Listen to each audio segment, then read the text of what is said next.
India में there is a wave of caution and concern. Caution because it's happening in our neighborhood, concern because it's happening in our neighborhood. क्योंकि अगर neighbourhood में कोई चीजें हिलती है तो उसका कुछ ना कुछ रिपल इफेक्ट यहाँ तक भी जरूर आता है. ऐसा जियोपॉलिटिक्स में इज अ गिवन.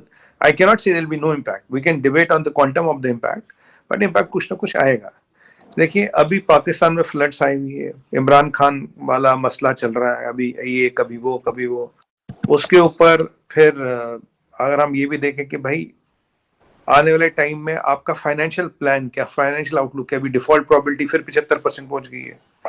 मतलब अभी जो हम कह रहे थे, अभी हम ये मैं किसी भी शो पे था तो मैंने कहा भाई अगर हम कह रहे थे FATF की ग्रे लिस्ट में निकल गए, मसला खत्म, मिठाइयां बांट दी, तो फिर डिफॉल्ट प्रोबेबिलिटी 75 कहाँ से पहुंच गई, परसेंट फिर कहाँ से पहुंच गए.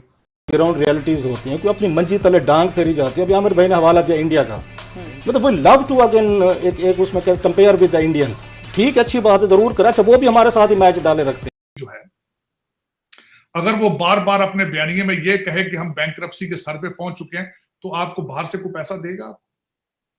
नहीं. क्यों देगा वो?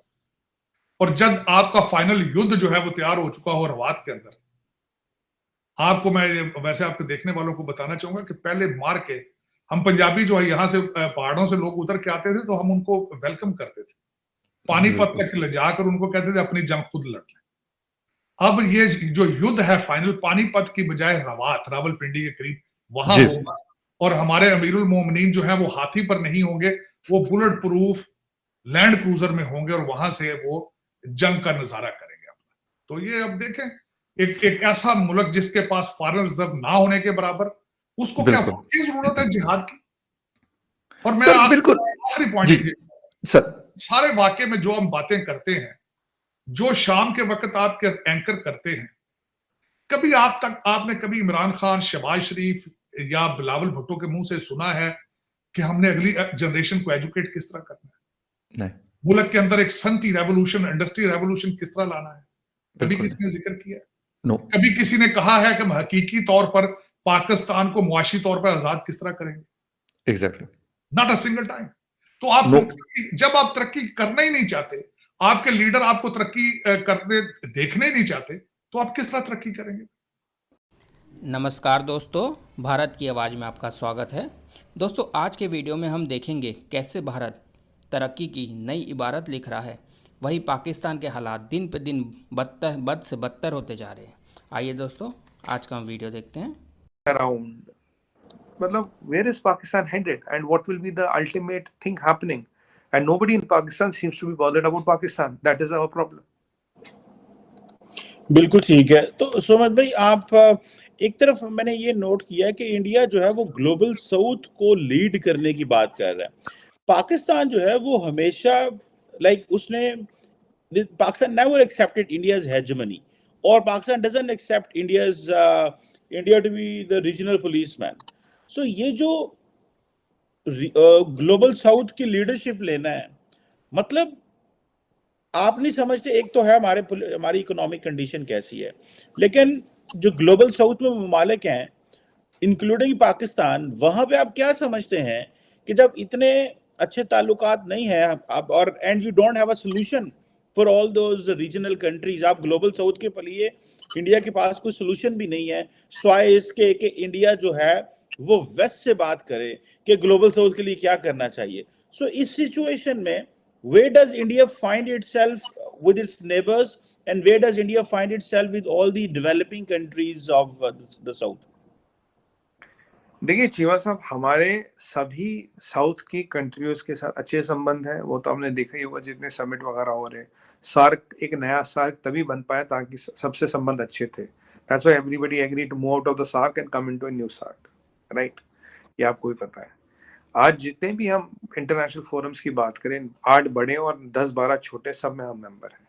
हमारे रिलेशन हर एक से अच्छा. आज भी हमारे यहाँ देखिए अमित शाह जी के अध्यक्षता में 72 कंट्रियों से रिप्रेजेंटेशन आई थी. When we are talking about terrorism, anti terrorism financing and all. 22 कंट्रियों के तो मिनिस्टर आए थे. हमारे डिफेंस एक्सपो में करीब 125 कंट्रियों से डेलीगेट आए थे, 120 कंट्रियों से डेलीगेट आए थे. आज इंडिया बहुत सी चीजें वो कर रहा है जिसको दुनिया को, देखिए दुनिया को जरूरत है. दवाई तो हर एक को चाहिए, IT हर एक को चाहिए, सोलर चाहिए, मैन पावर चाहिए, फूड चाहिए आपको. आपको स्पेस चाहिए, आपको मार्केट चाहिए, आपको टेक्सटाइल चाहिए, आपको ये वेपन्स चाहिए। तो और जितनी ये चीजें हैं, जितनी मैंने आपको गिनाई, और भी कई चीजों पर हम अग्रसर हैं, जितनी ये चीजें हैं ये दुनिया को चाहिए और हम दुनिया के लिए बना रहे हैं। हमने एक सैटेलाइट भी लॉन्च किया था, पाकिस्तान ने उस पर स्पेस नहीं लिया, ट्रांसपोंडर नहीं लिया, कह रहा हमें भारत का नहीं चाहिए। देखिए हम अपना विजन लेके आगे चल रहे हैं। Now it is up to Pakistan, do they want to catch up with us और not. Ultimately we can not decide for Pakistan. हम तो एक ऑफर कर सकते हैं। देखिए मैं आपको बताऊं, ये जो हमने सैटेलाइट लॉन्च किया, सबको ट्रांसपोंडर मिला, टेली मेडिसिन, रिमोट सर्वेलेंस, दुनिया भर के काम होते हैं इससे। आपने बोला हमें नहीं चाहिए जी, ठीक है। आपके यहाँ फ्लड आया, आपने हमसे मदद नहीं मांगी, ठीक है, नहीं मांगी आपने। हम कह रहे थे कि अफगानिस्तान में वीट पास होने दो, आपने पहले मना कर दिया, फिर जाने दिया। आप तो पहले आपने बहुत दिनों तो बहुत महीनों तक लटकाया। आपके टमाटर है तो उनको फोड़ दिए, तो शिया टमाटर है। अब चीमा साहब अगर ये मेंटेलिटी है तो how can anybody help you, how can anybody part of your vision. तो आप कहीं ना कहीं अलग थलग से नहीं रह गए, आप तो चाइना के भरोसे बैठे हो, और चाइना का भी जो इकोनॉमिक पैरामीटर्स है दिन में बद से बदतर हो रहे हैं।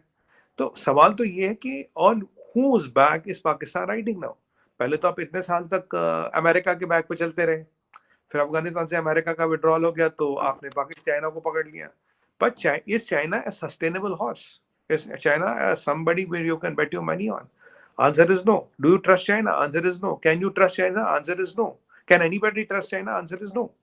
आपने वो जस्टिन ट्रूडो के साथ जो एपिसोड हुआ वो देखा। बाकी इंडिया अपना चल रहा है चीमा साहब, इकोनॉमिक आउटलुक हमारा बढ़ रहा, चीजें और पॉजिटिव हो रही, रोज कोई ना कोई नई चीज हम ले आते हैं और उस पर चलते हैं। और हमारे यहाँ जो सबसे अच्छी बात हो रही है, गवर्नेंस जो है बहुत ट्रांसपेरेंट हो रही है। Politicians are accountable, elections work here, और एक नेशनलिज्म जो है हमारे यहाँ, it is getting filling in every quadrant of life and business. Cheema साहब एक चीज बताओ, आपको प्रेडिक्ट करूं, maybe another 4-5 years when nationalism will get into most of the people's hearts and minds. आपको बताऊं, lot of things in the society and in the country, lot of bad things get eliminated on their own. आपको कुछ ज्यादा करना ही नहीं पड़ेगा।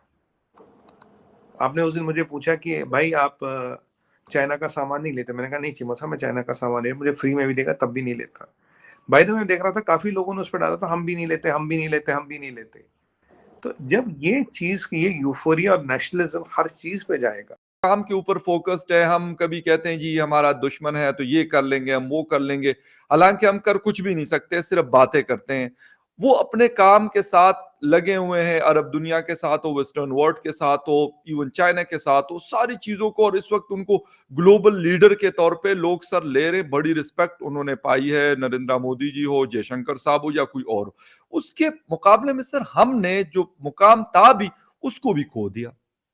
नहीं देखिए, आज बल्कि मैं इससे पहले भी आपके रिलेटेड आपने मुझे भारत याद करा दिया, मोदी साहब याद करा दिए। खान साहब की एक रीसेंट स्टेटमेंट उन्होंने छोड़ी है कि जब तक मोदी साहब इक्तदार में हैं हम उनसे बिल्कुल। अब जरा मैं 1 मिनट के लिए इसका भी एनालिसिस करना चाहूंगा। आपके क्या ख्याल में ये किसी अक्लमंद या साबका वजीर आजम ऑक्सफोर्ड ग्रेजुएट की ये स्टेटमेंट होनी चाहिए? अगर मैं मिसाल लेता हूं, मोदी साहब आगे 8 साल मजीद वजीर आजम रहते हैं तो आप ताले लगा देंगे पाकिस्तान को? मैं समझता हूं सियासत, जमहूरियत और ये जो आपकी फॉरेन पॉलिसी है, इसमें कभी आप दरवाजे आप ब्रिजेस को बर्न नहीं करते, पॉसिबिलिटीज को ऑलवेज एक विंडो खुली रखते हैं। Exactly. अच्छा, मोदी साहब के साथ आपकी नफरत किस बात की है? अपने मुल्क के लिए वो अच्छे हैं, अपने मुल्क को वो अगले लेवल पर लेके जा चुके हैं, नेशनलिस्ट मूवमेंट है। मैं पूछना चाहूंगा, मोदी साहब कौन है? हिंदू है। मेजॉरिटी भारत में कौन है? वो हिंदू है। उन्होंने वो अपनी कौम के लिए वो अच्छे हैं। आप पाकिस्तान के लिए अच्छे नहीं बन सके तो मोदी का क्या कसूर है उसमें?